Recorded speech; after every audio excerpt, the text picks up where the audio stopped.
Ato pakpakan atong buhi nga Dios makausab. Praise the Lord, praise the Lord, praise the Lord, praise the Lord. It's always good, no? Like, especially when times are hard, things are somewhat routinary, kanabitang pabalik-balik na lang, and when you hear about the goodness of the Lord, when you hear about the goodness of the Lord, of a life being changed, right? How wonderful is it? Amen. Praise the Lord. Mayog kaya itong buhi nga Diyos. Praise the Lord, praise the Lord, praise the Lord. So, karon nga hapon, there's a little bit of a change sa atong plasada, no? So, ang uban, pwede mo balhin din, no? Katong mga young people. Amo nang ipabutang sila sa tunga, kaya it's a special afternoon sa atong mga batanon. It's their youth service. Pasabot ba na, brother, di namin maminaw. Couple naman ko, membro naman ko sa Joy, no? Just older youth. Youth gapon ka. Older lang gamay. So, I believe, I humbly believe that the Lord has a word for everyone. Dili lang sa atong mga kabatanunan, dili lang sa mga ni Joy na to online, but also sa mga parents, sa mga leaders, sa ato ang mga kaubanan sa pagtuo nga dugay nang naglakaw, no? Ining Kristiyano nga pagpalakaw. And I believe ang ato mga batanon na expect og lain nga speaker, no? But I'm humbled to be given the opportunity to speak with you karon nga hapon.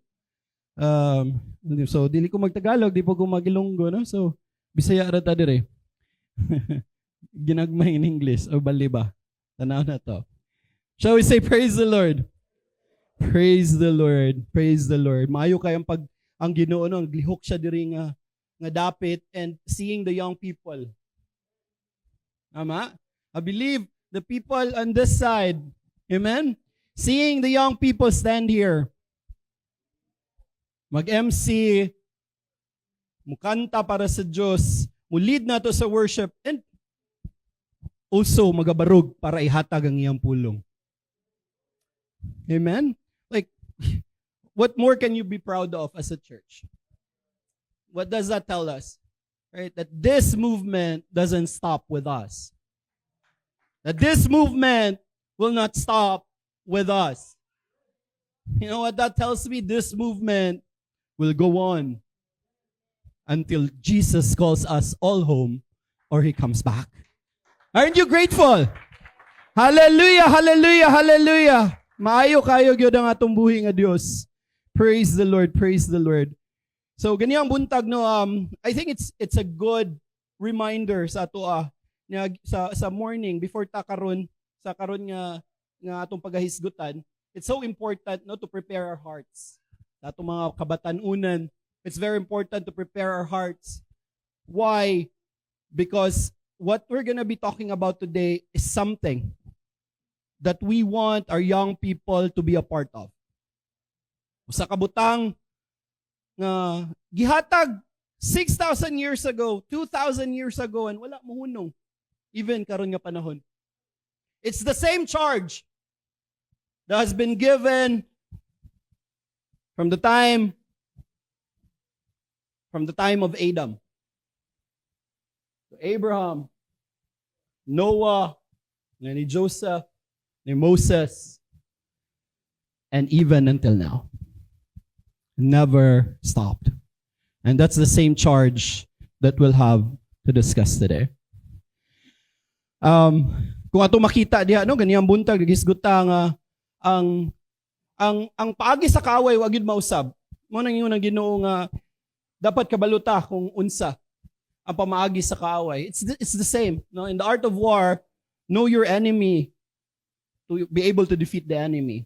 So the wiles, the schemes of the enemy has never changed.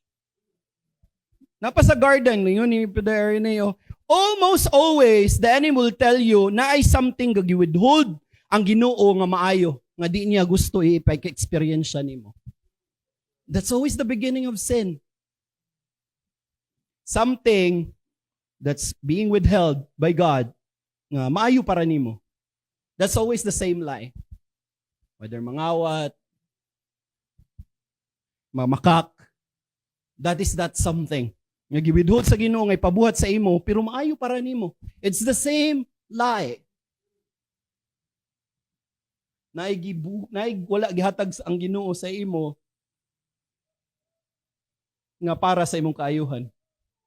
Diba? Back in the garden, it's the same. Even now, it's the same. And when you fall, it's the same. You know what the enemy tell you? What the lie is? Run. Hide. Huwag na mausab. Run. Hide. Cover yourself.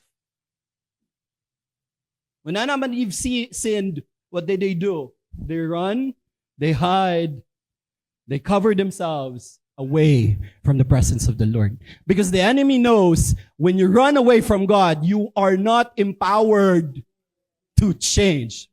You will not be empowered to go back to Him. It's the same.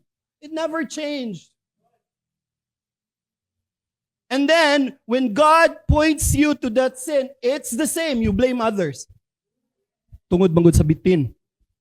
Wagid mausab. From Adam till now. It's the same.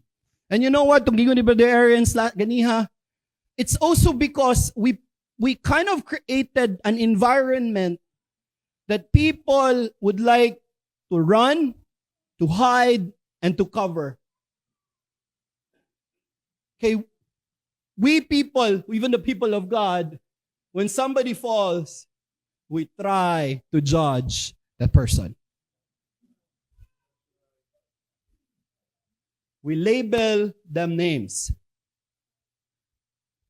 Then why would I go? Why would I confess? If that's the environment that we build. And it's been the same sa una hangtod karon. And I pray we're blessed ganina sa pulong sa Ginoo. And I pray that we're also going to be blessed with the word of God today. So as you open your Bibles with me, sa 1 Samuel chapter 14. Just let me know if you're, say amen if na-open na ninyo, no? 1 Samuel chapter 14. Mubasa ta from verse 1 to 13. So verse 1, one day, Jonathan, son of Saul, said to his young armor bearer, nasa NIV di ko nagbasa, "Come, let's go over to the Philistine outpost on the other side."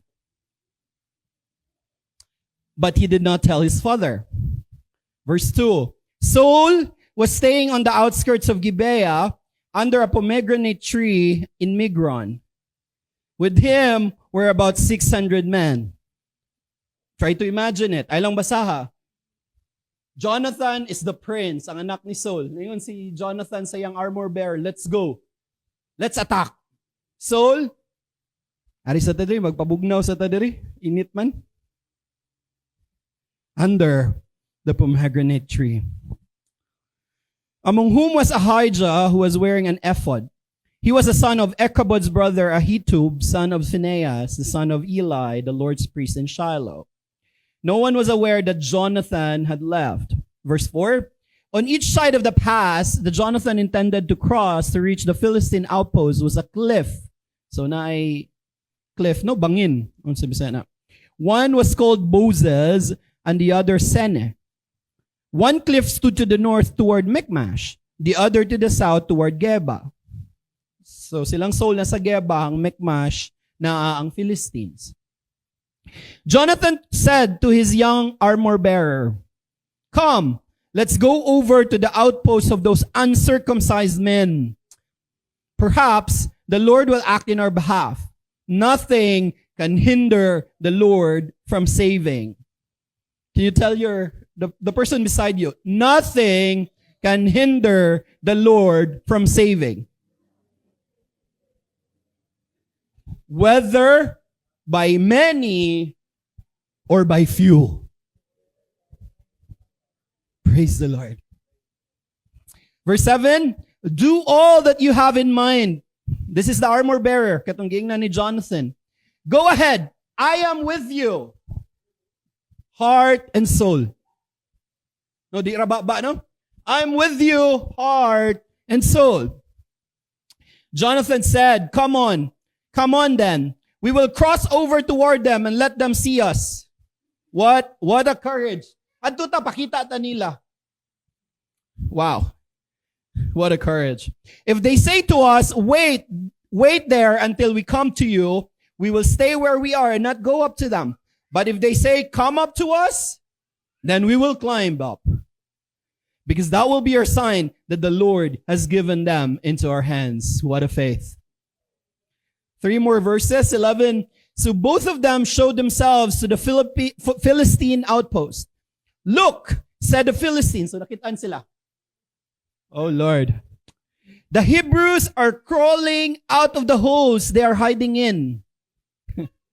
Verse 12. The men of the outpost shouted to Jonathan and his armor bearer, come up to us and we'll teach you a lesson. So Jonathan said to his armor bearer, climb up after me. The Lord has given them. That declaration there. The Lord has given them into the hands of Israel. What a faith. Verse 13, Jonathan climbed up using his hands and feet with his armor bearer right behind him. The Philistines, this is now the result, right? The Philistines fell before Jonathan. Wow. And his armor bearer did not just followed and killed behind him. Hallelujah. Let's bow our heads. Heavenly Father, Lord, we're so grateful and thankful. Kini nga adlaw, kini nga takna, O Diyos. Nga kami, ginatapok mo sab kami, O Diyos. Aron pagasawaan ang imuhang presensya o ang imong mga precious nga mga pulong, Ginoo. Lord, I know you have a word for this people, Lord. Hilabi na, Ginoo, ang kini nga mga batanon, Ginoo, nga naa karon sa among tunga, O Diyos.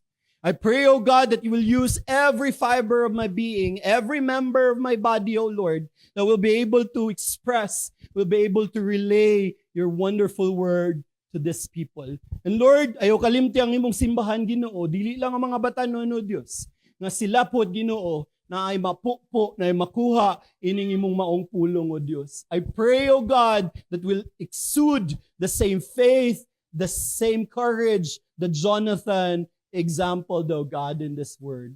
And Lord, I pray, O God, that bisan pa man, Ginoo, dili kami ang mga Jonathan, O God, but if you tell us to go, we have the courage to say, I will go, not just with mouth, not just with our mouth, not just with our voice, but with our heart and with our soul. Hallelujah, Jesus. Kawang ning tanan kung wala ka, Ginoo, magpatunga o magagamit ka na ako, O Diyos. And Lord, ablihi ang among mga hunahuna o kasing-kasing, O God, nga kami makakuha o among masabtan ng imong mga pulong, Ginoo, o among kining itago sa among kasing-kasing o sa among mga limpatakan, O Diyos, na kung moabot ang panahon, O God, na kung among leader, among pastor, ang kini nga simbahan, magaingon, mga ngadto kita. Kami, dili maglipod-lipod. Kami, dili mo balibad. Kami, dili mo ok-ok. But kami, magatubag sa imong tawag. Na ay kalipay sa among kasing-kasing. Ginoo, ubani kami. Ubani kining mga batanon, O Diyos, o kini imong simbahan. In Jesus' mighty and wonderful name. In Jesus' name. And everybody said, Amen. Amen. Ato pakpaka atong buhi nga, Ginoo.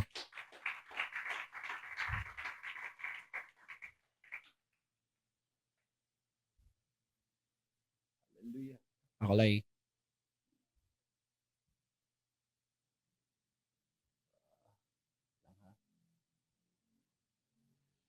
Okay. Hallelujah. So atong nadunggan ganiya sa testimony ni Sister Mikay no nga one of the things really sa atong mga batanon, and I've experienced that as well. Kana bitong the feeling, the need for belongingness. Kanang ganahan ka nga dawaton. Kanang ganahan ka nga makit-an. Kinsa naman taning kalibutan na, pero it's always that I believe God placed that in everybody's heart. That hole. Nga, kanabitang ganahan ta nga unta makitaan ta, ma-feel na to that we're loved.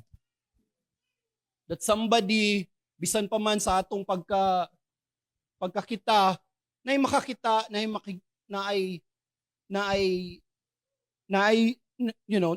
opportunity nga mahatag sa tuwa nga ma-feel na to that we're loved. And as young people, I understand we also have that feeling no nga we wanna be known. Kinabitang mailhan. No?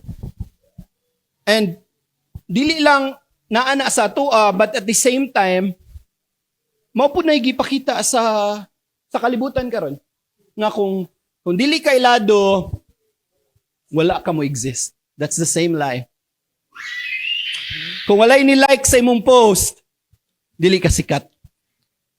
Kung wa ka gitag, wala ka ni adto. Shesh. Nanay mga bago nga mga kuanon sa mga batan-o, no? We're really obsessed, no?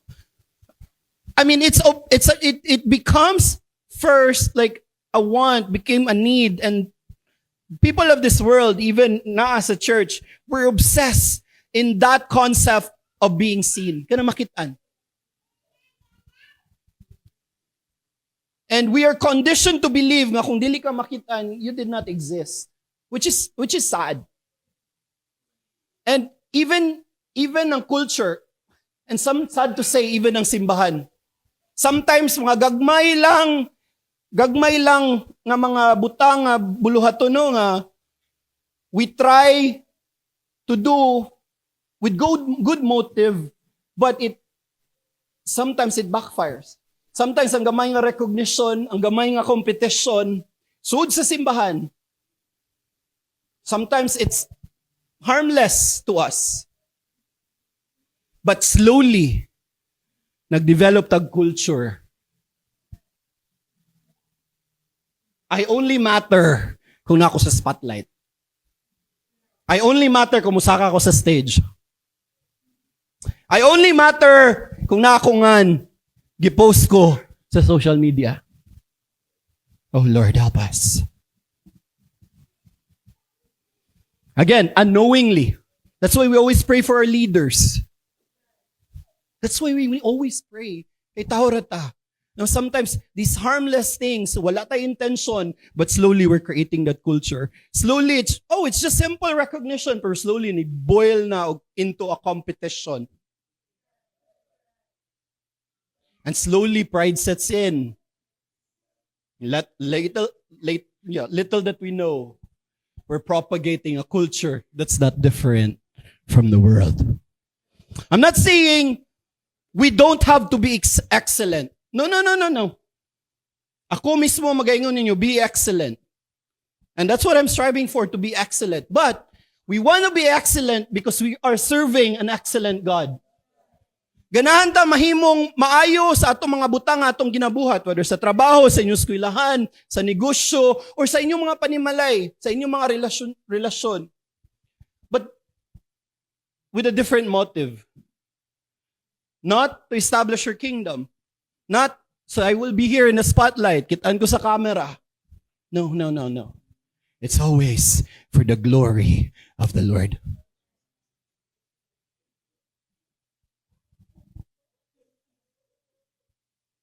Hallelujah. And karon nga adlaw, atong pagahisgutan, dili si Jonathan. Kailan mong Jonathan? Kailan ba tayo ni Jonathan? Mutan ako na yung tapad, be. Murag sure agad kung kailan sila Jonathan. Oh Lord, kung wata kaila, oh Lord. Kinahanglan kita mabasa sa itong Biblia. Si Jonathan, ang anak ni Saul, King Saul, ang best friend ni David. Okay, nakadumdum na. Karong adlaw, dili nato hisgutan si Jonathan. Atong hisgutan ang bata nga kuyog ni Jonathan. Kitsa nga sa bata, wala siyang anli sa Biblia. And mao natong pagkahisgutan. Ang bata, nakuyog ni Jonathan, nga ni-atake sila rang duha kontra sa mga veterano sa Philistia. Di bata nga bata. Sa ilang nga time, ang armor bearer is with between 14 to 19 years old. Kinsa 14 to 19 dire. O, daghan. Between 14 and 19 years old. Mo na edad sa bata, sa batanon nga itong paghahisgutan karon. Between 14 to 19 years old. Nga naman, ang ilang requirement for you to become a soldier in Israel is at least 20 years old. Actually, they are soldiers in training.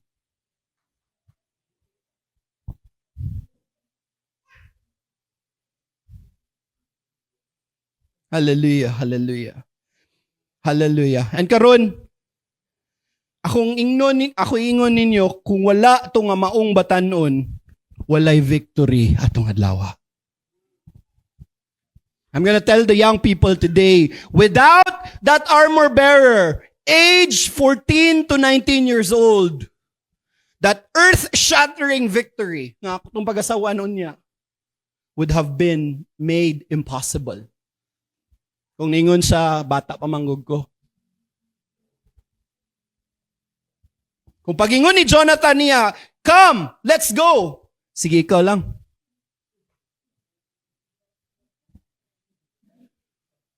Then it spelled a different story if he did that. It would have been different. And it's important, young people, it's very important for you to know nga ang pag-alagad sa Ginoo doesn't have to be that you're in the spotlight. It doesn't have to mean that you are David. It doesn't have to mean that you are Saul. It doesn't have to mean that you're always Jonathan. Because there are times you start as the armor bearer. The armor bearer who nobody knows except Jonathan. The armor bearer, mayroong tag-armor bearer, ang iyang trabaho is mualsa sa shield. Ang shield, 30 pounds. 15 kilos. Siya po'y mudala sa sakuban sa espada sa prinsipe. Or sa general or sa military. So, technically, bata-bata. Siya'y nagdala sa ilang camping gear, mga ropes. Siya'y magdala sa sakuban. Siya'y magdala sa shield, sa taming. Kaya magdala sa espada is ang warrior.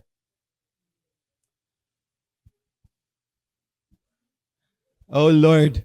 Brother Jeff, did you go ganahan magdala-dalag bag, Brother Jeff? Did you go ganahan manglimpyo doon simbahan, brother? Ganahan ko, brother, pareho ni mo barog diha. Mustorya sa tubangan. Mukanta. Hallelujah. Hallelujah. And you'll see today that without the armor bearer, there wouldn't be a victory on that day. The armor bearer spells the difference of Jonathan's success. Wala mas successful si Jonathan kung wala ang armor bearer. And most importantly, dili successful ang Israel kung wala ang armor bearer. You see, every role we have in the church, in the kingdom of God, is important. And ang atong pagalagad sa Ginoo happens in phases. Di man siguro pwedeng nikalit kag kaskwinta. Ama, nagagi kag bata, batanon, bayong-bayong, ulitaw, dako na nga tao. Mangaway nagtao, away apel. So it happens in phases, right? And God designed that for a reason. And I just want to tell you today that God writes massive, earth-shattering. Wait sa. Nidritso siya. God writes massive, earth-shattering miracles through unnamed young men and women. Through unnamed, wala panganli, nga mga batanon, nga babae, o lalaki. You do not have to be David. You do not have to be Jonathan. You do not have to be Daniel. Sometimes, that's the problem, right? Because we hear all these stories like, I want to be Daniel. I want to be David. I want to be Apostle Paul. Pero wala ganahan may mong John Mark. I don't want to be a second-class citizen. I should be the main character.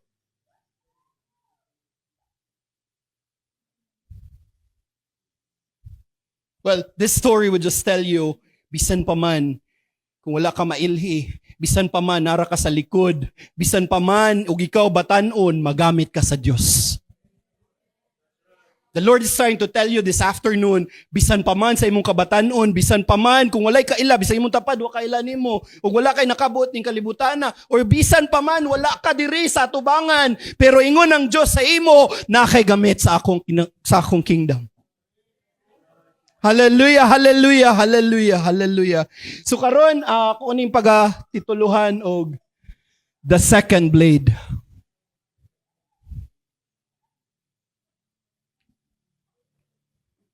The second blade. Di lagi ang first blade, yes. It's the second blade. So mo na tong title sa atong mensahe karon, no? The second blade. Why the second blade? So karon nga hapon, naiupat ka klase nga tao karon nga naminaw. Oops, sorry. Upat ka klase nga tao. Una, ang mga tao nga gahuwat kay wala tagaig microphone. Bato-bato sa langit, tamaan, magbago, matod pa chairman. No kanang, wait, nganong mo serve man ko sa Ginoo, nganong mo help man ko nga wala man ko tagay og pulpit. Wala man ko tagay microphone, wala ko tagay gitara, wala ko tagay keyboard, wala ko tagay drums. Wala ko tagay camera. Wala ko spotlight. And I've been there. Napoy mga tao diri, kaduha nga klase sa mga tao nga gakayo-kayo sa pagserbisyo diha sa Diyos. Gabaga-baga. Ang uban, aso na lang. So they're gifted, they're very passionate, they're loud. They want to make a difference sa ilang pagkabatanon. They're the zealous people, mga young people.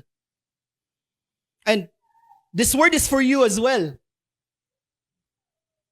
Because we want you to learn that the real Holy Ghost fire is for the right cause. Sa sakto nga kausa. And to guide you, nga bisan karon, nag-aso-aso, nagkayo-kayo ka, i-remind ka, nga wala nimo gibuhat ang imong gibuhat para sa imong kaugalingon, para ka musikat, para ka mailhan, para ka may bawan. But para ang pangalan sa Diyos mahimaya.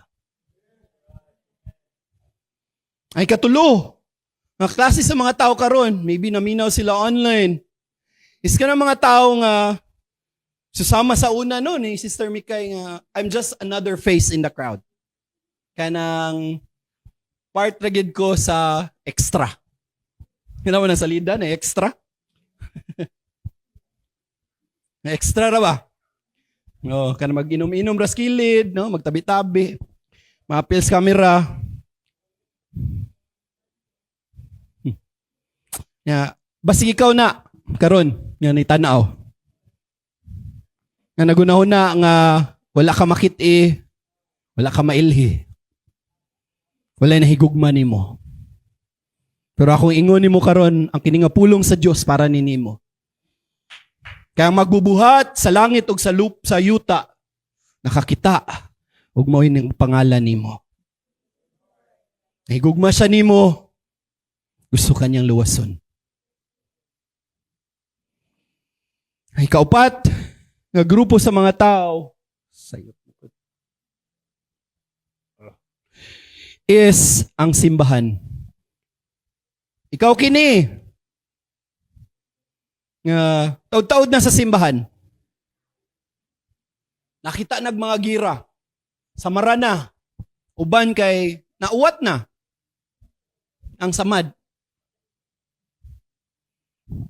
No? Itawag nila the veterans na sa gira.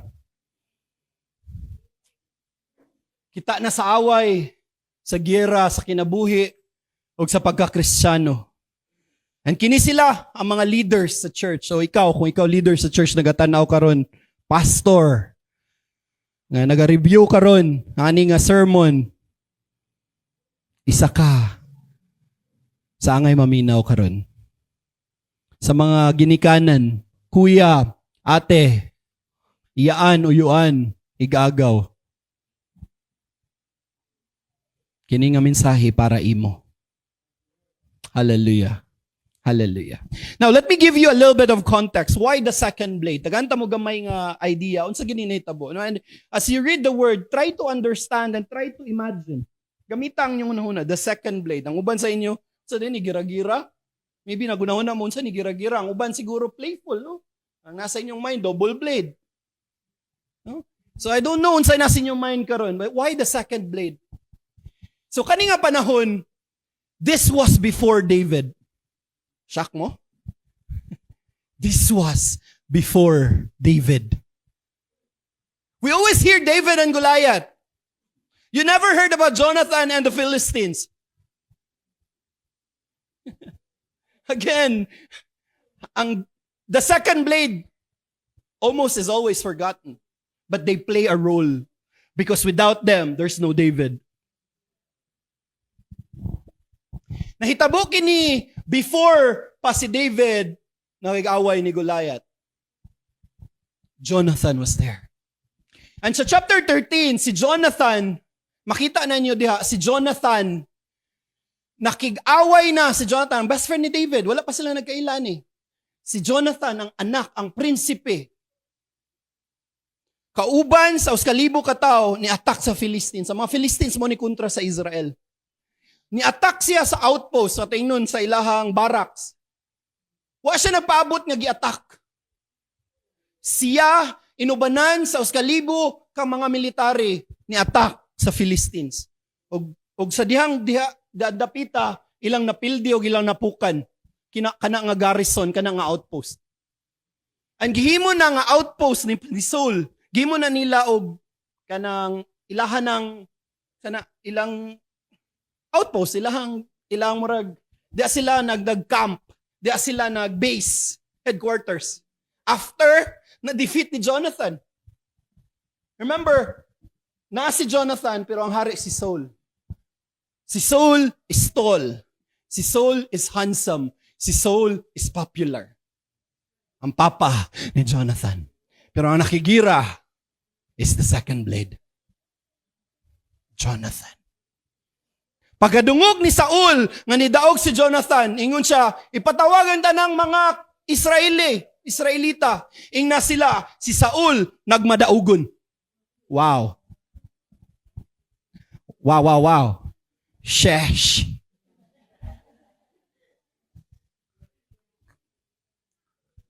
Right? I mean, the credit-grabbing Saul, wala pa si David ani. Yang anak, pasagdan niya makigira, pagkadaog sa iyang anak, naingon siya, ako ang nidaog. If you are Jonathan, again, before ni nga katong attack na po si Jonathan, ang una ning attack ni Jonathan, nginana imong amahan, ngayon siya ako. So wala pa gid ayon si David, inana na si Saul.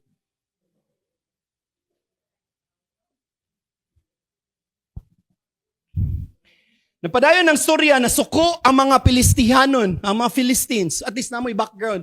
Nasuko sila. Kay, example, mo na imuhang kampo, giatake, nakuha ang inyong kampo. Of course, nawawan sila. Ang gibuhat sa mga Pilistihinon or mga Philistines, kay iyang gitapok ang mga tao. Mao niya itong story karon. Nagtapok siya 30,000 ka chariots. This is, sayo na kay basahon nung si Jonathan ni adto sa kampo sa Philistines. Kung imo ra nang hunaon nga ni adto siya, basig duha ra to nangad to no. Mao ni ang gisagubang ni Jonathan. 30,000 ka chariots. Katong mga kabayo nga duha pila na kabayo niya na ay chariots. Kung nagtanaw mo og Troy or whatever mo na chariots. Katong gidala sa mga taga-Egyptians, mga Egyptians. 6,000 ka horsemen, so katong magdala sa chariots. And then countless troops, meaning dili maihap. Ingon sa Biblia, susama sa balas, sa dagat, kadaghanon.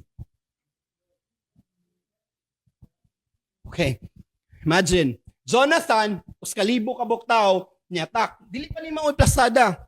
Gamay ra to nga tao yang gi-attack. Kaya niya kay na siya uskalibo ka brave, valiant men. Nadaog sila. Niingon ng Philistines, okay, nang-attack day mo ha. Now, I'll show you the power and the might of the Philistines. 30,000, 6,000, ug di mayhap nga footmen. Katong wala ka kabayo ni, countless. And then they attack Israel. Remember, before this, ningon si Saul defeated, nag-rejoice. Gipatawag niya ang mga tao, ang mga soldiers. Ari mo diri, magtapok ta. We have the victory. Isuki sila. Pag-abot sa 30,000.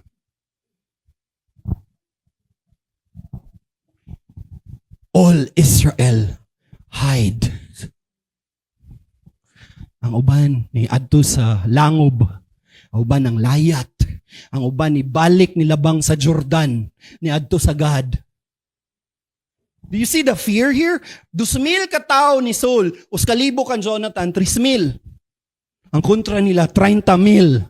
Ka chariots, dili tao ha, chariots. 6,000 ka horsemen, katong magdara sa kabayo. And then, dili maihap nga mga tao, nga mga army. Ang gibuhat sa Israel, they run. Muni background sa tong story. Ang uban ng layat, uban ni tago sa kalibunan. Could you just imagine? The strong and mighty men of Israel, the popular influencers, nanagan, nilayat, ang uban ni balik sa ilang gilabangan. Remember, they came from the other side of Jordan. Ang uban ng backslide. Namalik. Wala na may gamit. Wala may pulos. Imposible. That's why I call it the impossible odds. How would you defeat if you just have 3,000 people? 3,000 katao. Idungag si Jonathan og si Saul. Imong kontra mao ni. And I'll make the matters worse. Ang ilang gidala, ang blade sa Israel, duhara. Duhara espada sa Israel. Okay, overwhelming ang number. Daghan kayo. Wala pa na mahuman. Duharay espada sa Israel, kang Saul o kang Jonathan. Ang uban, pangdaro ray lang dala. Oh Lord. Oh Lord. medyo na-appreciate na yun. Hindot mangod paminaw. And Jonathan attacked. Pero makita ni mo ang storya gid nga tinuod. Muatak ka, David. Duha ra espada. Ang usa ka espada napagyud sa kilid ni Saul kay nagpahayahay.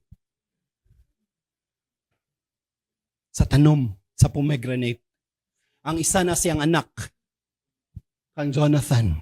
Imong kontra, 30,000 ka chariots, 6,000 ka tao, ug nilibo nga army. And Sila na ay hait nga espada tanan. Na sila'y spear, na sila'y sword.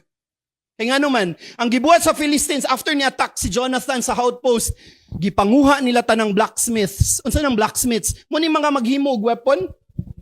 Gikuha nila tanan. Ang rason para dili makahimog espada ug mga spear ang people of Israel. That's how they are being oppressed. So kung ikaw magdadaro, moadto pa ka sa Philistia para magpahait sa imuang idaro. Mubayad ka og 8 ka gramo nga shekel para magpahait. So meaning, mahal ang pagpahait sa imuhang mga butang. And now, here they are, surrounded. Hindi pag yun diha na human. Ang gibuhat nila, mao ni, sila ni Saul na diri sa Geba, mao ni ang gi-occupy ni Jonathan. Katong gi-attack ni Jonathan na sila diri. Ang Philistines na diri. The only problem here is that sila nasa ubos. Sila nasa bukid. Sa 30,000 kakabayo. So na sila'y arrows, na sila'y espada, napagyod sila sa babaw. Kita kaayo ang Israel. Mo bitaw ningon siya, 'di ba? Uy, nalagi ni gawas ng Odio katong nagtago-tago, ning gawas lagi ni Gimaw kay nakita sila. Could you just imagine the shame? Kay kung na sila sa babaw, paglayat ato mga Israelo nun, mga Israelita, pagtago sa mga kuweba, nakitaan sila. Oh Lord. Oh Lord. Namsas babaw na sila vantage point. They're very strategic. Philistines are very strategic. I-occupy nila ang Michmash, na ano siya sa babaw sa bukid, makita nila ang movement sa Israel.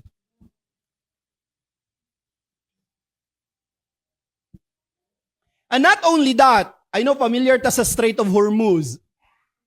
Tama? Imagine sila ang Iran. Ang Israel, ang Oman, ang atbang sa Iran. Ang Strait of Hormuz, sila'y nagkontrolar. Kay kani nga lugar, kini siya, nipis ra ni siya nga agianan, nasa babaw, kadanay mo agi, bisan pag milyon mo kabuk, mapatay mo nila tanan nas babaw. Kay gamay man siya agianan. It's a strait, it's a chokehold, it's strategic.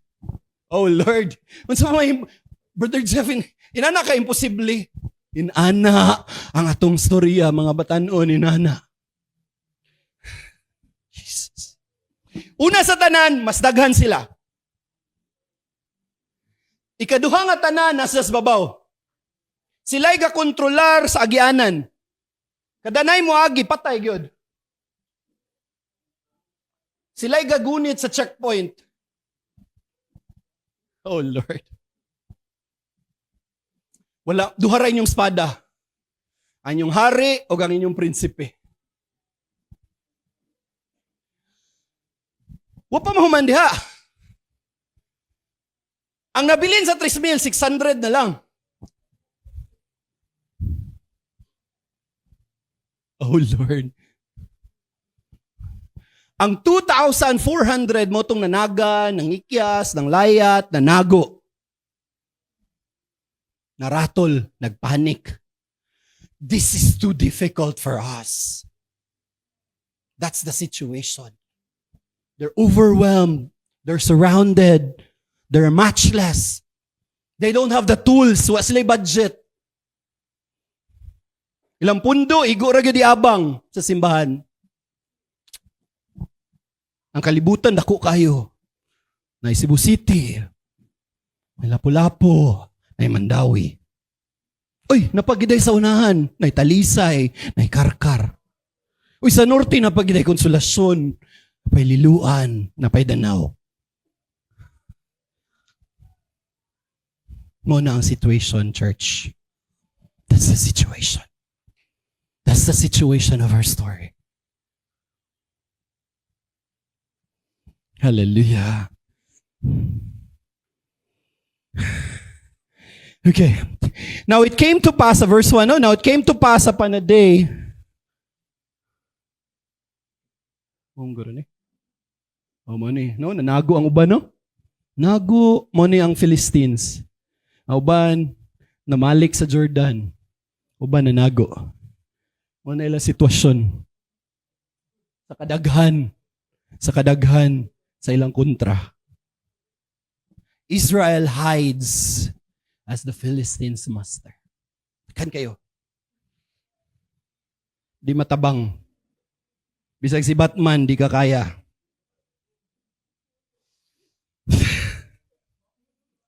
Hallelujah. Hallelujah. But, sa verse 1, mabasahan na to diha. Ningon si Jonathan, iyang giingnan ang young man. Come! Hallelujah. Oh, Lord. Ingon ni Jonathan, yang papa o katong mga kusgan sa Israel, of course, pinili man ang mga warriors. Nitago sa ilawom, sa pomegranate, sa Migron. Sa kahoy, nagpalandong. Si Jonathan, ingon siya, if nobody will fight, I will fight. If they say it's impossible, with God, nothing is impossible. That's our story, church. Gina niya, ang batanon nga magdala sa iyahang taming, boy! Atungan lang, no? Kitsa matingan. Aaron! Nas Aaron dire. David! Gerson! Allen! Elise! Dali! Mangadto ta. Ato atakihon ang 30,000 ka chariots. Ato atakihon ang 6,000 ka chariot men. Ato atakihon ang di maihap nato nga kontra. Ato atakihon ang kontra nga naay hinagiban. Na espada, kumplitos, ricados. Ato atakihon, nata sa ubos, mukatkat patawag pangpang. Could you just imagine that? This is Jonathan telling the armor bearer, boy, let's go. Let's go up. What dili sila, let's go down. No. Let's go up. Let's climb. If the garrison is not enough, there is a climb, church. The path is never gonna be easy. And gingnan niya, wala na rin sa Biblia, pero na di ka mo atake, di ka buntag, no. It's gonna be at night. Wala kay power bank. Mo atake ta gabi eh. Ngit-ngit, delikado. Ang isa kapangpang, usa ka nga bato kay dangog. Ang isa thorny. Para ka makaadto sa mikmash. So na sila'y labangon nga duha ka mga pangpang. Una pa, ang pangpang nga naigahuwat nga 30,000 ka chariots. Praise the Lord. Dangog ug tunukon nga dalan. Gabi ngit-ngit, walay solar. Remember ha, wala ni solar ha. Anuos ni Dani. Sulo. Hindi pa gid sila magsulo, kay makitaan ka. So it's dark, it's inconvenient, it's uncomfortable. Boy, dali. Patay kaon. Maglakaw rata. Init. Ngit-ngit. Napay biay-biayon ta. But we need to go. Pakawawan ta, but we need to go. That's our story, church. Hallelujah. Hallelujah. Hallelujah. And makita nato, church, ngang ang batanon, yun siya, I will go with you. But when it comes to the heat of the battle, he's willing to wield the second blade. He's willing. When the rubber meets the road, wala rang niingon ng batanon nga kuyog ko nimo. But samtang gipuka ni Jonathan ang Pilistihanon, igura man sila na incapacitate o pamamatay. But then the young man killed the people that Jonathan strike. Siya'y nagtiwas. Remember, duhara ka espada. Iputo niya pwede kuha ng espada ni Saul. Naman ni Saul. Niya si Jonathan, kinanglan og espada. The first blade was Jonathan. But his is the second blade. I don't know what that blade is, church. It could be bato. Needs to be resourceful. It could be a fallen soldier's sword. But he has to strike. Dili ra ka pwede nga magdara ka sa taming. Dili ra ka pwede mag-record. O, tanawa si Jonathan. Hey, vlog!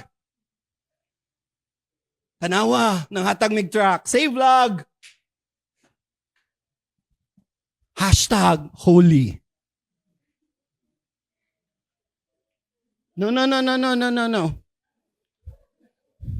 When your leader, when your pastor, when your ministry leader tells you come, you have a role to play. You have the second blade. You have the second blade. Hallelujah. Hallelujah. And you know what? There are times, I believe, samtang naglakaw sila sa mangit-ngit, dangog, tunukon, pangpang. Imagine. Ang tao nga imong gitabangan, gadarag espada. Ikaw, gadag 15 kilos, gataming. Oh Lord. Sheesh. Haya-haya sa akong leader, mo'y nakita ni pastor. Samtang ako ang nagprint sa tracks. Ako ang namulaw. Ako ang naglimpyo sa simbahan, pero ang nakitaan sa church, si brother. Si sister. Padayon patani. Sheesh.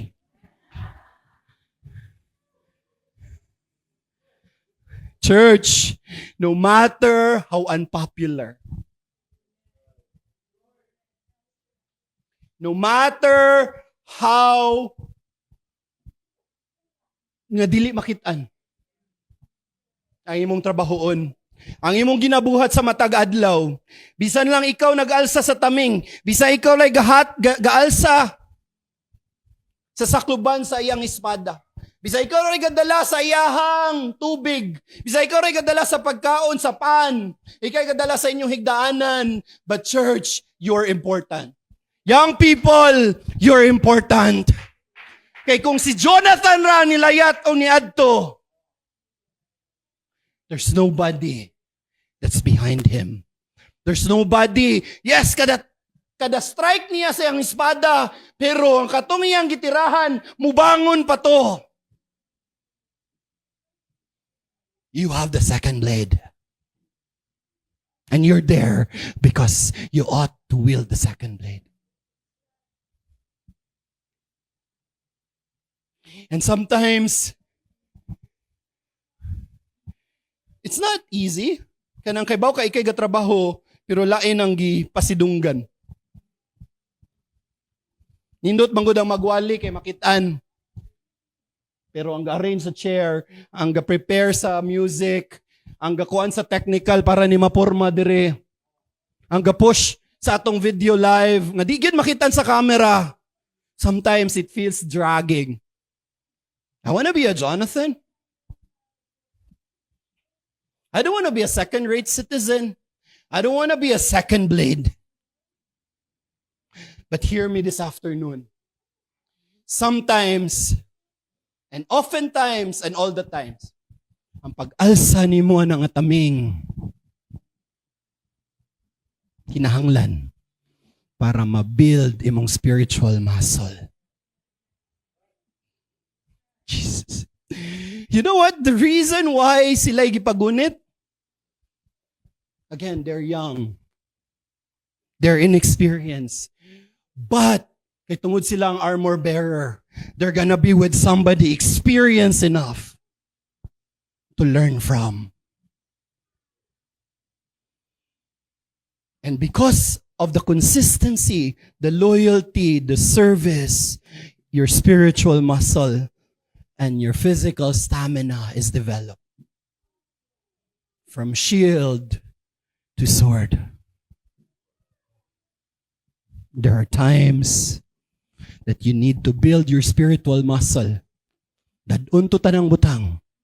Para kumabot ang panahon na ikaw na'y paguniton sa espada. Dili na ka manghambog. You're grounded. You have the humility. That's not me. I've been there. I'm here to serve the Lord. So that when you're given the spotlight, young people, it's no longer a matter of me. Because you've learned for all those years, bringing the shield, that it's not me. It's never about me. It's never about me. Because what's important, kung nadungog ninyo ang gingon sa Ginoo, ang importante sa Ginoo ang imong karakter. Una pa imong gift. There are times, young people, that you have to bring the shield. Bisag bugat man ang galons tubig, you have to. I could remember the time, maglibog ko sa una when I was young, ano kinanglan jud ko maglimpyo sa simbahan. What's the point? Namay, pwede raman ta magpalimpyo.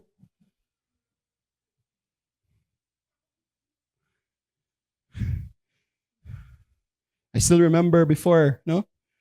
Kami to ni Don before, when I was young. And Pastor Marshall. We were there. We have to do things sa church.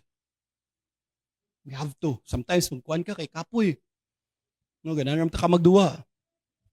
But then you realize you were with somebody who has an experience with the Lord. So makabasa ko sa iya mga libro. Maka-learn ko from him. There are times the unpopular prepares you to the spotlight. Those years. Kaya kung di ka kaalsa sa taming, ngangit-ngit pa, ang espada nga imong gidaladala maoy usa sa mupukan nimo puhon.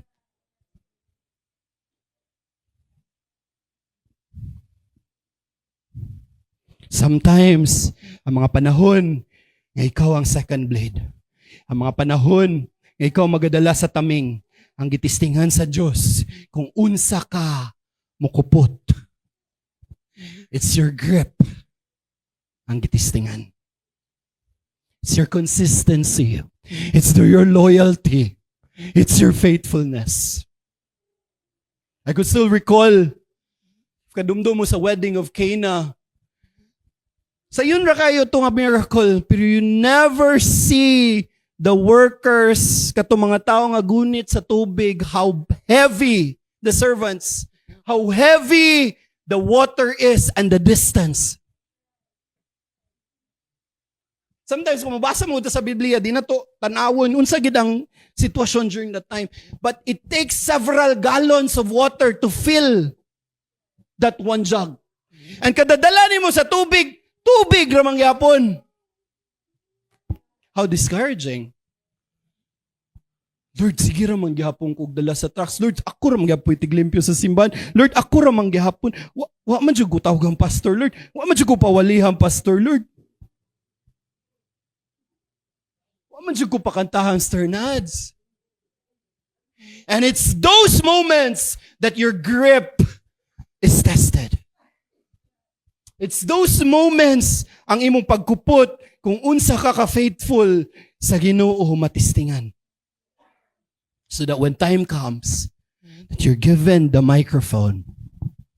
When the time comes, you're given the spotlight. It's no longer I, Lord. From shield to the sword. Because there will be a time that you are a second blade now, but soon you'll be asked to wield the first blade. Hallelujah. Again, if dili ka masaligan sa pagdala sa taming, sa kangit-ngit, dili ka masaligan nga moalsa sa espada sa kahayag.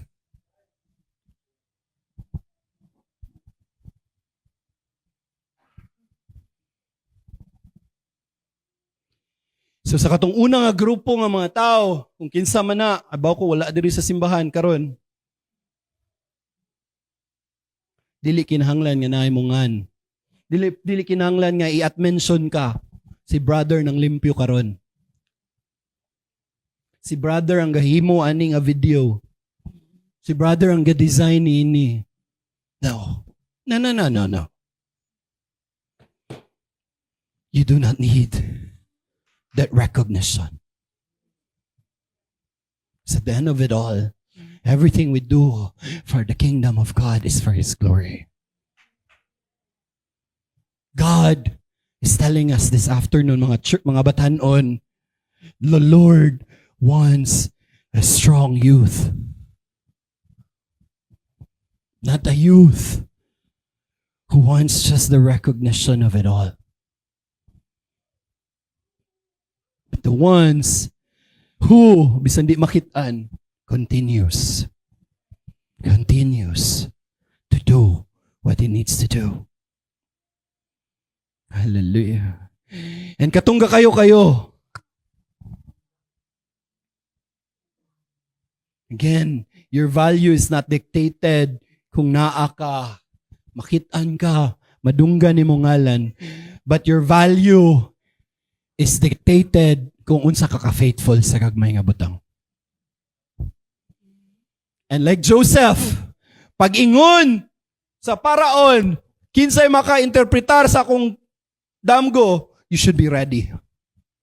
Si Joseph, before he was called, he was ready.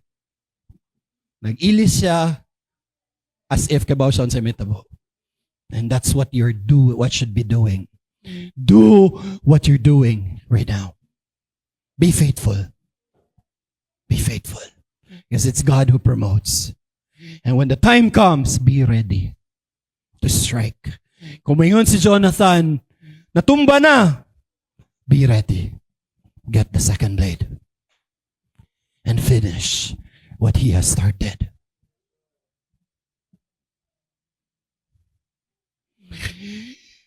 Hallelujah. So verse 7, ingon dire, and his armor bearer said unto him, do all that is in thine heart. Turn thee, behold, I am with thee according to thy heart. So, una, gi-invite, diba? Gi-invite ang armor bearer ni Jonathan. Ang second was, ni-respond ang armor bearer. Unsay response sa armor bearer?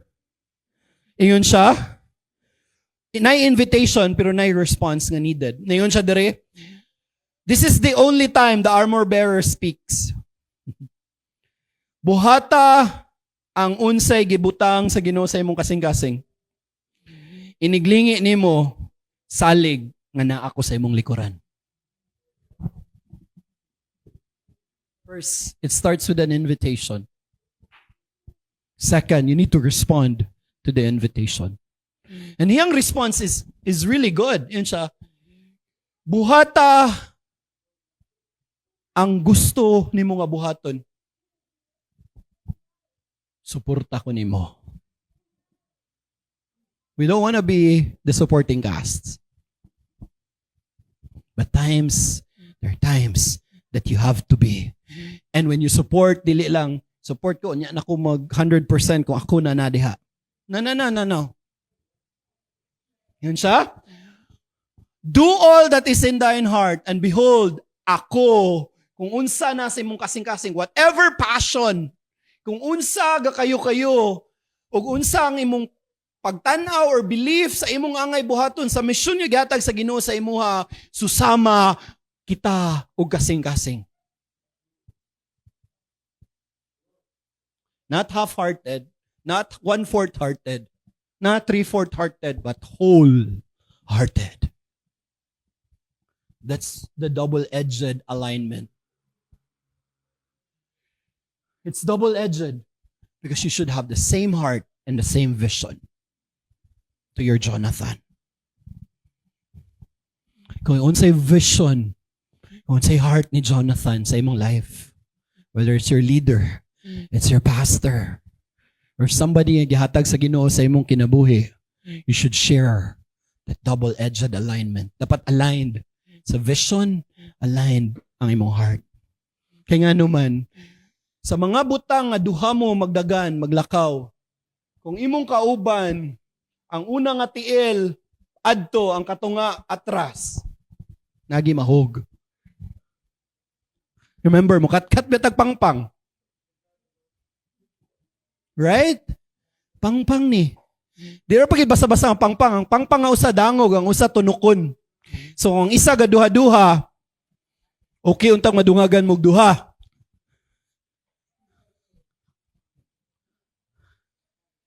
That's why if you are the person that God calls as a second blade, do it with all your heart.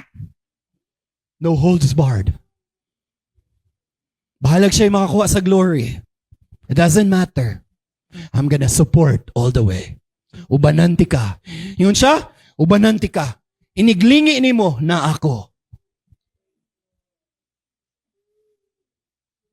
I pray that our young people, everyone in this church, will have the same heart as that armor bearer. Remember, this armor bearer is unknown. Wag ni siya mailhi, pero he has the heart of a true disciple of Christ.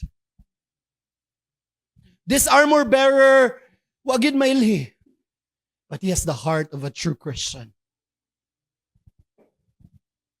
Hallelujah, hallelujah, hallelujah.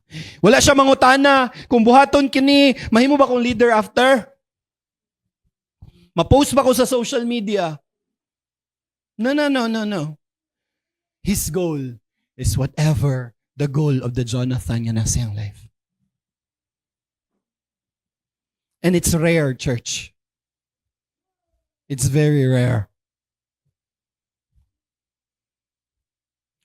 With everything that's happening, even inside the church. Baluta, bisag sa gawas, ang mga tao na interest. And that's the reason why sometimes you do not trust. It's difficult. I'm not saying blind faith. No. Of course, if di na maayo ang iyang gibuhat, you don't support. But if it's the will of the Lord, wholeheartedly, same mind, same heart, same vision, for you to go the extra mile. For every breakthrough, ako ipakita later, for every breakthrough na agiuna mukat sa path with the first blade. This church did not happen kay walay gauna. Nga niingon, Lord, I will follow. Nagi naguna. Nga nagbutang og daan. Pero wala mo hunong diha kay naay mo tiwas. Nagi mo tiwas. And that's what the Lord wants at this church. That we catch the vision. We share the heart of the people that's in our life. Okay. So verse 6, ingon diha, and Jonathan said to the young man that bare his armor, come, let us go over the garrison, and may God will work for us, for there is no restraint to the Lord to save by many or few. Now, natong third point, the little few. Remember, duhara sila. Kontra nila ni libo. You know what? The math of heaven doesn't make sense. 2 plus 1, 1 plus 1 is millions. Manay math sa langit. 12 plus 1 is the gospel to the world. Money math.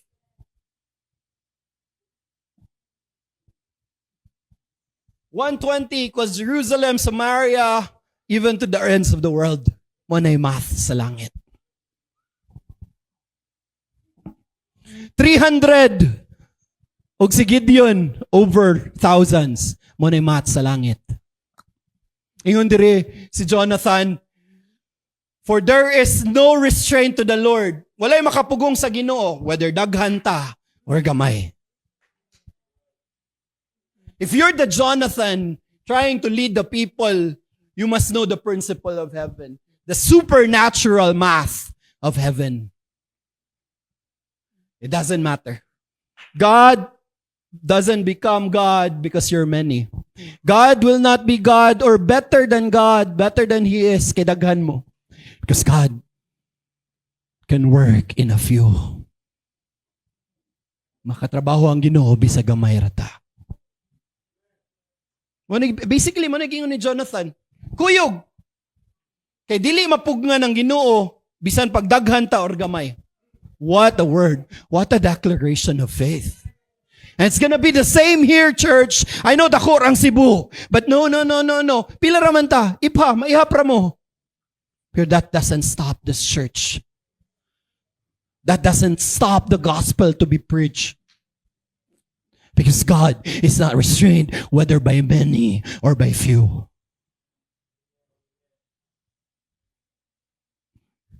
If you just imagine the enemy. Ano sila? Mga sundao ni Saul. Ang uban nanago. I'm pretty sure nangatawa ra ni. Maulmigas ay. Uban, makitaan pag nila nanago sa kuweba, ng layat. Oh Lord, ang uban nangago sa kalibunan. What a pity. But Jonathan is saying, no. The God that we're serving is the powerful God. Whether duha ta, 600 ta, 300 ta, 120 ta, 12 ta. Duha ra mo ni Aaron o ni Moses, it doesn't matter. Because the math of heaven is different. It's always different. Hallelujah. Hallelujah. Pagkita siguro nila, kabantay mo, ningon, di ba? Nakitaan si Jonathan. Og ang armor bearer. If nadumduman ninyo ang story, nakitaan sila. Gingnan sila, saka mo dire. Kaya nga naman, kung sa 6,000 ako ang chariot men, sa 60,000 ako ang chariot, di maihap akong tao, naiduha ni Katkat. I'm kahadlok minyo, duha mo kabuok. You see the pride and the arrogance there? Because it makes sense. Human as we are would tell you, sure, Jud mo, ma-occupy ninyo ang tanang skwilahan dire. Duhara mo. Ang isa kay, di pagid sure. Isig absent. Usa na lang ganig yun. Sure, Jud mo, makasuod mo campus ministry. Sure, Jud mo. That's the enemy. He has the vantage point. Again, he owns the world. He knows what you're doing and is laughing at you. But Jonathan said, nobody can stop our God. Whether by many, whether by few, nobody can restrain the Lord. And I pray it's the same fire that this church will have. That regardless of pilarata, but we can say to the enemy that we're after you. That even the gates of hell cannot.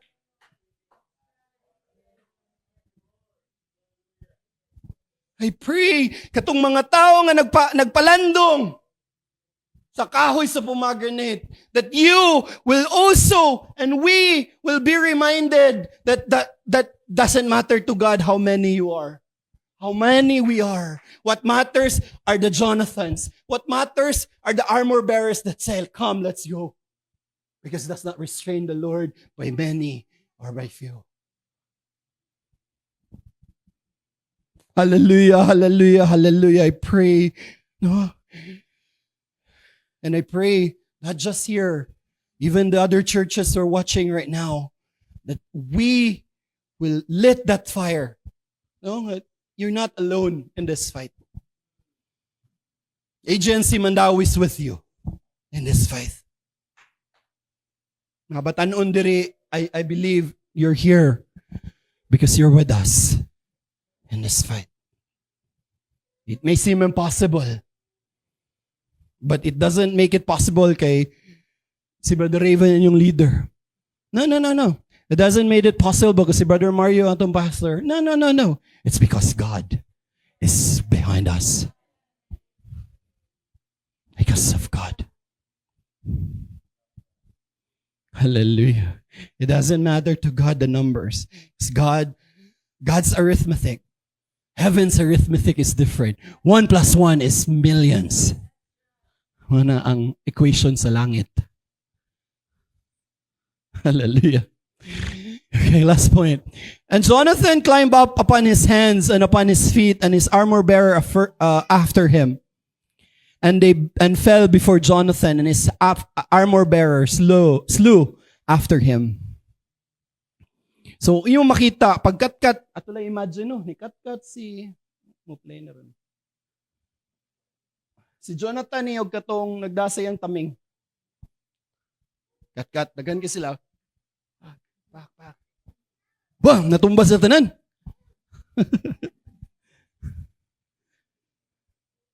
The resulting chaos was this. God sent an earthquake.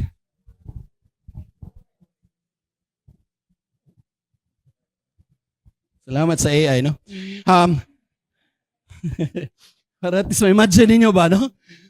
Pagsaka ni Jonathan, imagine lang ha, saka sila. Taas ni kay kuan man ni cliff, kani pangpang.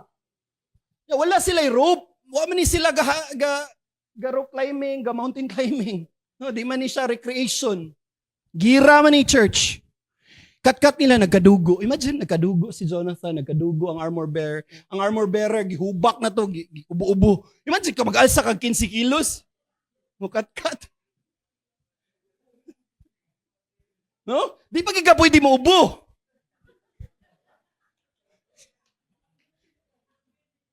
Madugay kat-kat, gabi ba ni, no? Delikado po si Jonathan makautot. Kaya na armor bearer sa ubos. I mean, kidding aside, just imagine how difficult it is. Nagkadugo, kapoy, hago. Pagsaka pa nimo, mo pa din mo sugat nimo. Ang Philistines. Right? Ano sila gatang? Nagatang kay nang sa ubos pasaka. Nagatang. And they have killed 20. After the 20 has been killed, gipadala sa Ginoo ang mighty earthquake. Naglibog ang Philistines. Ilang feeling ni attack na ang mga Hebrew, ang mga Hudiyo. And ilang giaway, ilang kaugalingon. Naginawayay sila, nagunay. Naratol, nagpanik. Remember, kung wala niya tabang ang Ginoo, church, imagine, ato'y nun, 100,000 lang sila kabuok, duha ka tao ni atake, ang sa batanon. Dili army, dili military. No? Ni atake. Pila rin pagpatayan na. Ato'y nun, padadala nagskalibo ka tao. They would have been dead. But, you see, the Lord only made a move after Jonathan and the boy made a move. And that's how God works. If nobody steps, God will never step in. The church needs to go out for God to move. The church needs to go to the campuses. The church needs to go to visit young people for the God to move. Wala mo move ang Ginoo until they killed 20. 1, they have to climb. 2, they have to face the enemy. 3, they have to kill the enemy. Dili tanan. But you see here, God sends the mighty quake. God sends confusion among them. And then they fought each other, knowing, they didn't know kay, gabi ningit-ngit, nag-away sila, nagpinatyan abi nila ang mga Hudiyo na to ini-attack nila. Pagkadungog ni Saul, paglinog, na-apil man si Saul, nagpahayang-hayang na to. No? Arthritis na guro tong uban. Paglinog, yun sa to, linog. Pagkadungog nila nga naratol lang, kay makitaan man nila. Naratol lang nas babaw. Niya na si Saul, mag-ihapta, kinsay wadri. Imagine mong Saul. Attendance ata. Yeah, this is real. Basahin yung Biblia. Niya si Saul, attendance sa tabi. Kinsay wa. Si brother? Kay basin niyag na yung makakuha sa glory ba?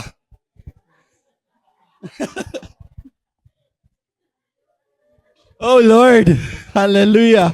It sounds funny, but that's what happened. Pagkita niya, wala si Jonathan o armor bearer. Nagdali-dali si Saul. Gi-attack nila kung asa mga Pilistihanon. Ang katong mga nanaga ng gawas ni atake. That's what two people can do. Imagine what this church can do. Imagine what AGNC can do.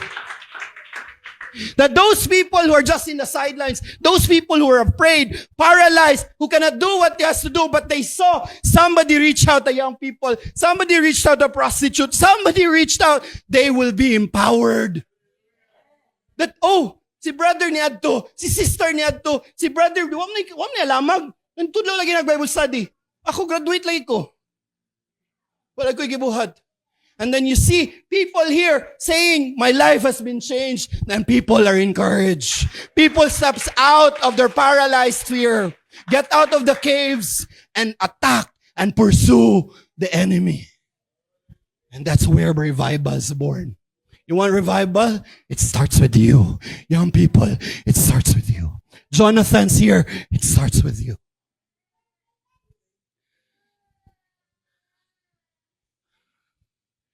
Hallelujah. Hallelujah. Hallelujah, Jesus. We need you, Lord. We need you, Jesus. Oh God. Hallelujah. Hallelujah. And that day, they've got a mighty, miraculous victory. They feared the God of Israel. They feared Israel. Oh, Jesus. And I just want to share something, no? This is a real story.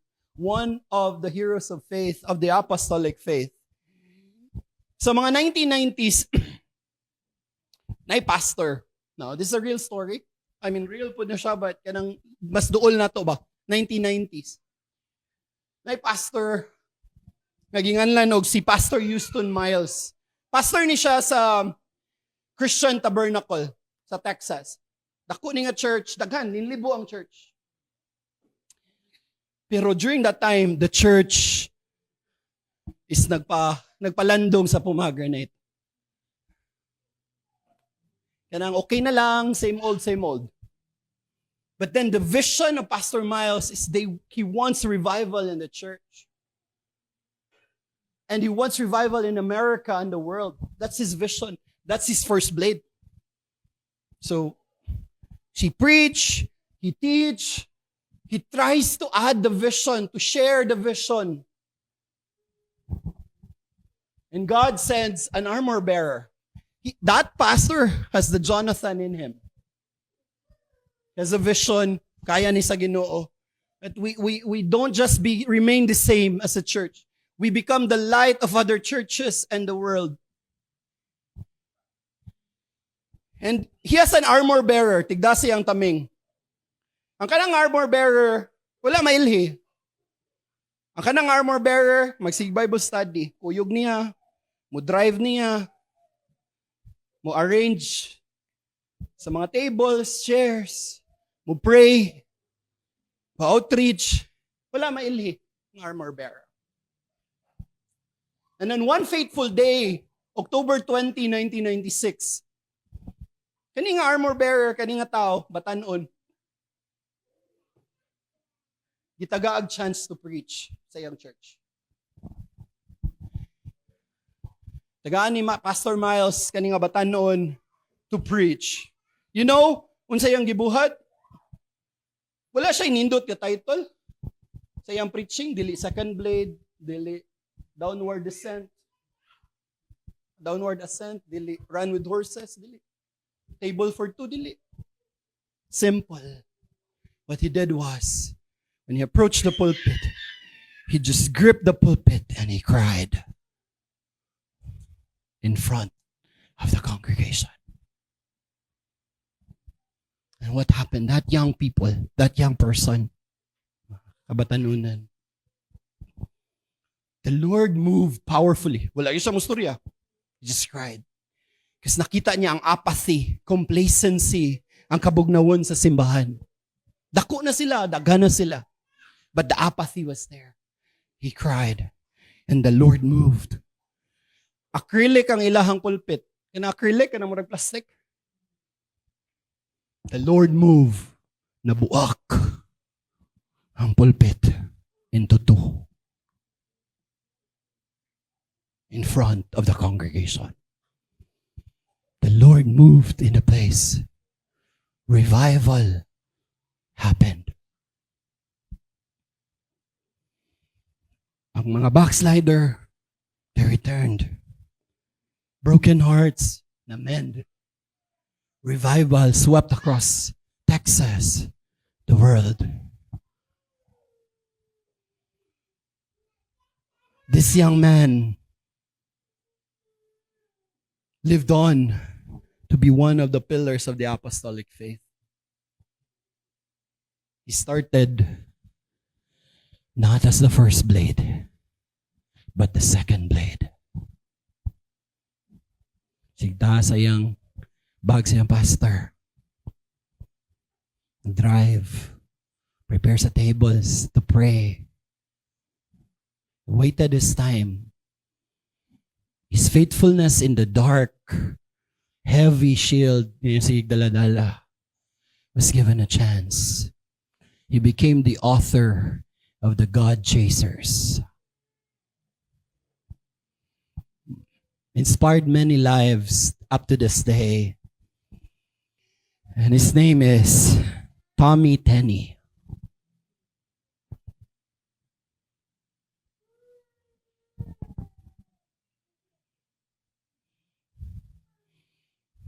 And dili lang na story, Tommy Tenney became a Tommy Tenney that he is. He is the son of Tom Fred Tenney and Tetos Tenney. TF Tenney. My pastor is here. Pretty sure he would have a better story here than I do. He's the son of TF and Tetos Tenney. What does that mean, church? Kabantay mo, akong giingnan na ang unang nga grupo, ang ikaduha nga grupo, ang ikatulo nga grupo. Na ikapat nga grupo, the church. Tommy Tenney did not become Tommy Tenney right away.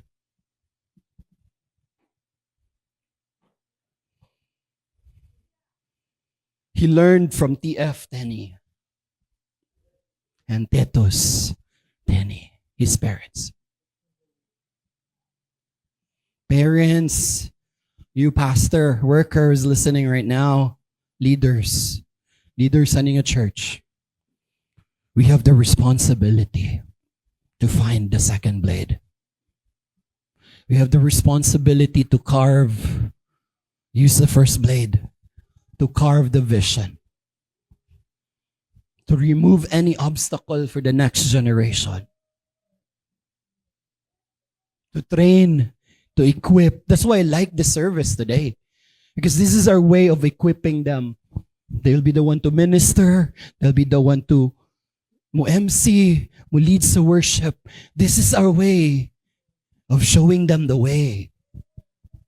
Giving them space to carry the shield, ang sakuban, ang tubig, ang pisi.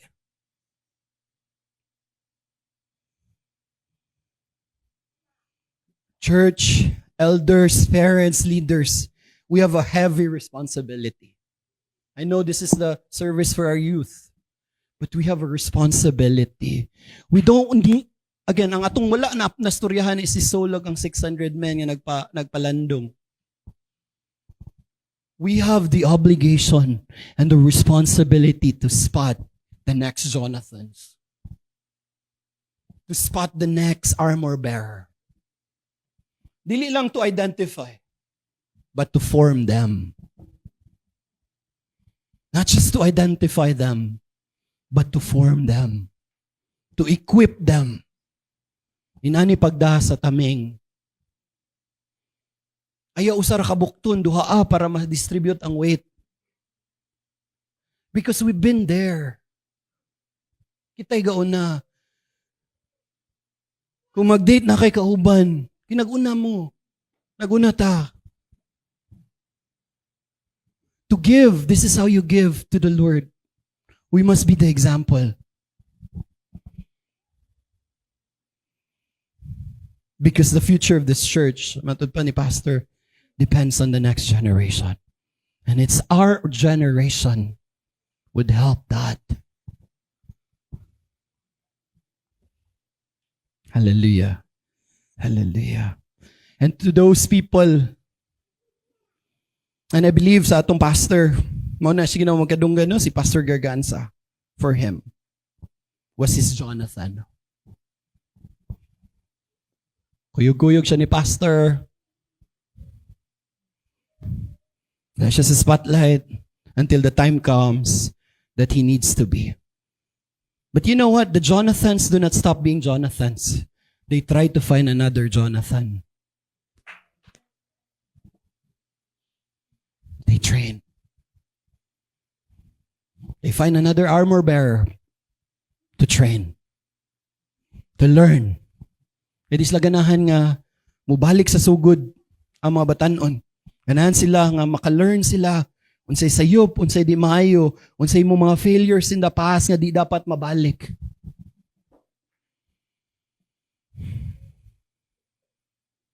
And I believe that should not stop. Should not stop with Pastor Mario, doesn't stop with the leaders of this church. But kaninga generation, o ang mga Shertan, mga Lewis, in nga church.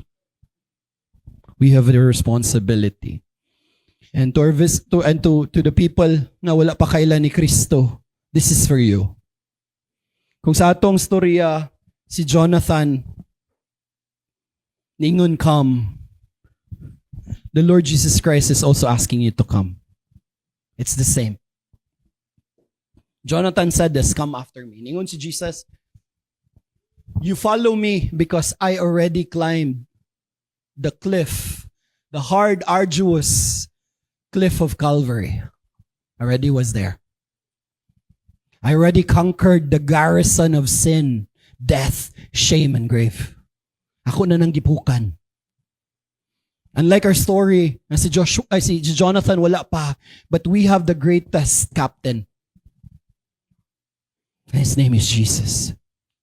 Hinaog siya sa langit. Sa ilawom sa mountain, ikat-kat sa Calvary, the mountain of Calvary, to die for you and me. He defeated the garrison, the enemy, and is asking you to come, follow, that you too will die in your sins by repentance. He will wash you with the baptism of the Spirit, of baptism of water in His name, in Jesus' name. And you too will resurrect with the newness of life. Kung na kay kaila diri sa simbahan, pangutan-a siya kung unsaon na nimo pag-follow ang greatest captain of all time. Kaya ginaingon sa Biblia sa Acts 2:39, for this promise is unto you and to your children.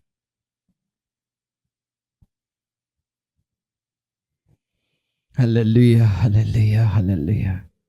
And for everyone sa katong naghuwat, again, sa naghuwat nga tagaan og microphone og spotlight, do not wait. This church, the Lord Jesus Christ is asking you to come. Don't wait for recognition. Ayaw sa sige pahangin diha.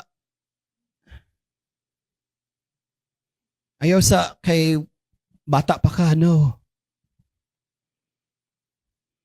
Sa katong kayo, remember, this is not for your glory. Leave your pride in your seat. Leave selfishness. And for those people, I know you know these people, you are these people, you feel like you're invisible. Kanang wa mo makit you're just a second blade. Wa mo maili sa church, pero you're there. Every roll call, you're there. But wala lang nakailanin mo. Just do what you have to do. Continue bringing the shield. Continue bringing the jug of water. Continue dada ang sheath. Ang sakuban.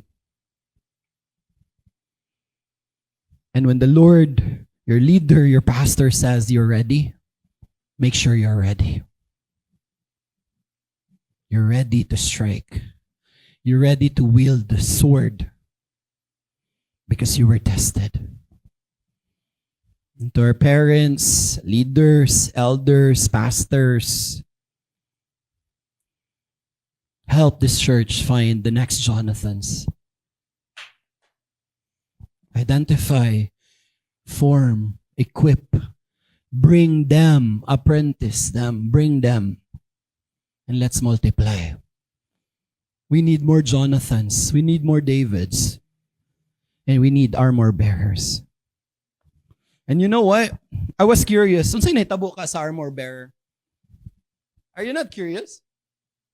Unsay nahitabo sa armor bearer? According sa rabbinic traditions, ang armor bearer became the armor bearer of Joab. And he was named one of the 30 mighty men of David. Hallelujah. You might be the second blade today. You might be the unnamed person today. But you will become, if you say yes, wholeheartedly share the same vision, mission, the fire, the heart of your leader, your pastor, you'd go down in history as one of David's 30 mighty men of valor.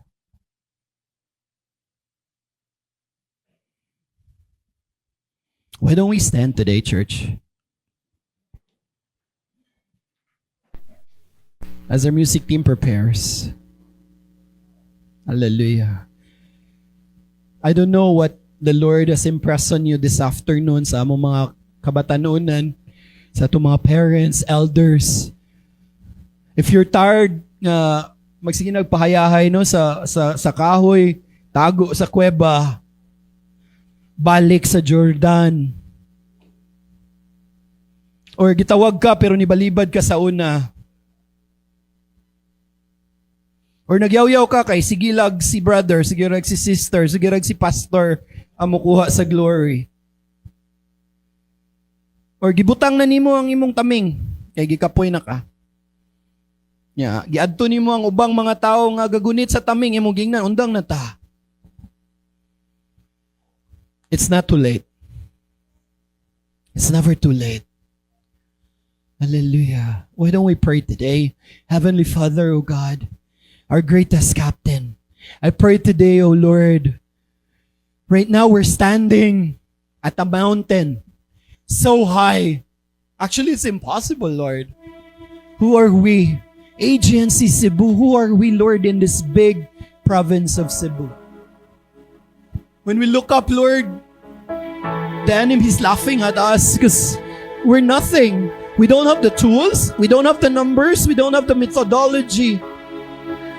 But Lord, I pray that you will shower us this afternoon with the heart. The heart like Jonathan, oh God. The heart that says, come. Yes, there are many. Yes, they have the tools. Yes, they have the numbers. But we have the Lord. That we have the Lord of hosts, the creator of heaven and of the earth. That nothing can hinder the Lord, whether be many or we are few. Hallelujah. I pray, Lord, that you will empower us. Tagay mi kusugod Diyos o kaiso, God, that even to say yes. When our pastor, our leader, our elder would ask us to come, Lord, tagay mi kusog, Ginoo. Tagay mi kaiso, O God, umingon. Yes, pastor. Yes, elder. Yes, brother. Yes, sister. Iniglingi ni mo, sister, I'll be there. Iglingin ni mo, brother, I'll be there. Kung mabugatan ka, brother or sister, I'll carry you. Kung maslide ka, sister, iksaka ni mo, dili ti ka birahon paubos. But agakon ti ka pataas. Lord, the enemy is overwhelming. But I know, Lord, you have a plan for this church. Plan not to harm, but to give us hope and a future, oh God. Lord, I pray for more armor bearers. I pray for more Jonathans, oh God, in this church. I pray for more PF tennis in this church. Who will identify, who will form, who will equip, who will apprentice and will multiply, Lord. The Tommy Tennies of this world. Lord, most important of all, Lord, please remind us that if we'll be given the chance, Lord, to become the first blade, that we will remember this is not for our glory, but for your glory. Thank you for your presence in this place. Shower us with your revival power, oh God. Show, Lord, that this church, you will use this church, you will use AGNC for your kingdom, oh God. Bisan pa man sa among kapabatan kon Ginoo, that you will use us, Lord. It will not hinder you from using us, oh God. Ginoo, di na mo kaya, Ginoo, daghan sila. Di na mo, Ginoo, kaya, mas dato sila. Di na mo kaya, Lord, mas kusgan sila. Di na mo kaya, Lord, na sila resources. Wala niyo, oh God. But we need you. We trust it in your hands, Lord. This we ask in your most powerful, matchless, glorious, wonderful. I pray that the second plates of this church